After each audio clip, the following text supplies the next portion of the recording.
Entre as virtudes, existe uma que é o carro-chefe do progresso. Chama-se humildade.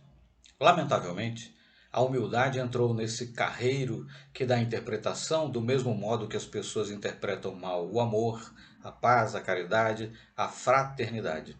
Para muitos, ser humilde é ser covarde, fraco, tímido.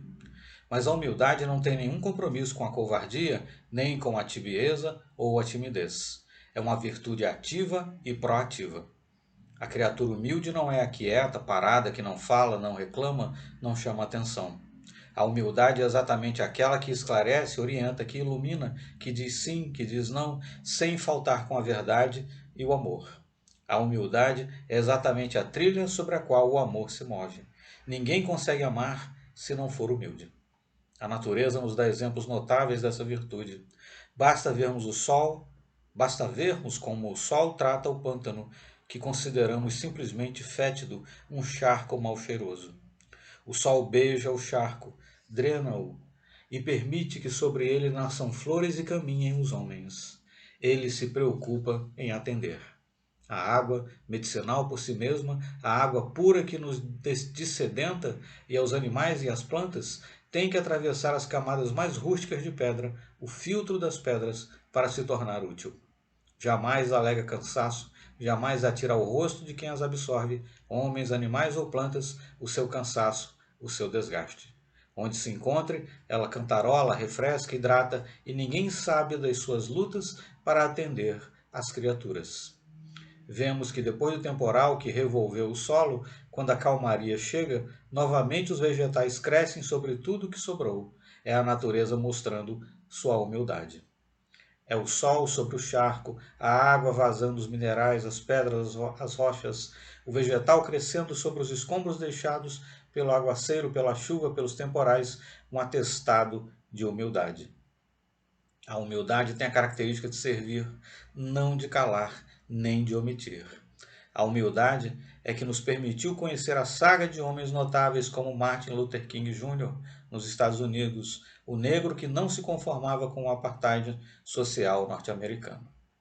Em nome da sua humildade, fez uma campanha, uma marcha sobre o estado onde está a capital do país, a Marcha sobre Washington, Distrito de Colômbia. Para falar ao país, juntou os negros, os brancos, os amarelos, todos quantos viviam na América, incomodados com o preconceito racial. Pagou com a vida, mas a partir disso, o preconceito racial caiu nos Estados Unidos.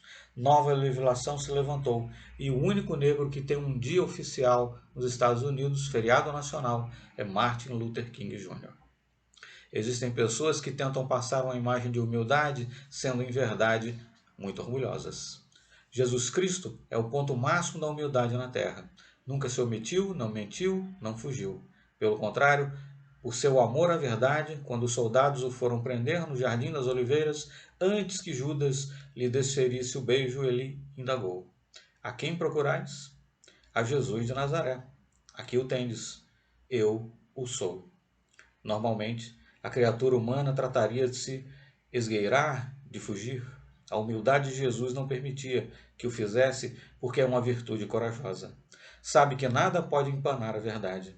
Em outro momento, exclamou o mestre de Nazaré: Vós me chamais mestre e senhor, e dizei o bem, porque eu o sou. Por vezes, demonstramos querer fugir das palavras elogiosas, enaltecedoras, embora as apreciemos. Recebemos um elogio por algo bem feito e nos esquivamos. Quem sou eu? Não sou ninguém. Bastaria, se fôssemos humildes, agradecer. Muito obrigado. Que bom que você gostou. Qual a cozinheira que cozinha para que ninguém goste da sua comida? Ou a costureira que costura para que ninguém aprecie o seu produto? Qual o agricultor que planta, que colhe para que ninguém compre seus produtos? Assim, é gesto de falsidade declinar dos elogios porque, em verdade, gostamos de ser elogiados. Se eventualmente recebermos um elogio por algo que ainda não somos, deve se tornar um incentivo para que persigamos aquela virtude e não carreguemos o peso de um elogio vazio. A humildade tem essas características. Se exagerarem nos elogios, aprendamos com os imortais a dedicar a Jesus Cristo todos os aplausos, todas as palavras entusiásticas, porque é Ele o nosso mestre e a nossa inspiração. A humildade é uma atitude que se tem diante da vida. Toda criatura que trabalha honestamente para ganhar seu pão diário é uma pessoa humilde, do contrário, estaria querendo explorar alguém para ganhar por ela. Toda criatura que realiza bem o seu mistério, que dá conta do seu trabalho, que se preocupa em concluí-lo bem, em agradar a quem o requisitou, é uma pessoa humilde, porque gostaria de que os outros levassem uma boa imagem e gostassem do seu trabalho. Muitas vezes Jesus Cristo se manifestou assumindo posições. Eu sou o médico das almas, eu sou o caminho, eu sou a verdade, eu sou a vida e ninguém chegará ao Pai senão por mim. Imaginemos se, em nome da humildade, ele se houvesse omitido. Não, não sou eu o caminho. Para onde os discípulos iriam? A quem buscariam? Assumir posições, portanto, não é indício de vaidade. O que seja da nossa responsabilidade, assumimos, e o que seja da responsabilidade do outro, a ele endereçamos. Obrigado pelo elogio, mas quem fez foi ele. Isso não é obra minha. Essa é a verdadeira humildade. Quem não é humilde costuma apanhar os louros dos outros para si. Está numa equipe em que todos trabalharam e ele assume as glórias, os louros e não diz que os seus companheiros participaram. Focalizemos bem a humildade, porque ela é o grande dínamo impulsionador do nosso progresso.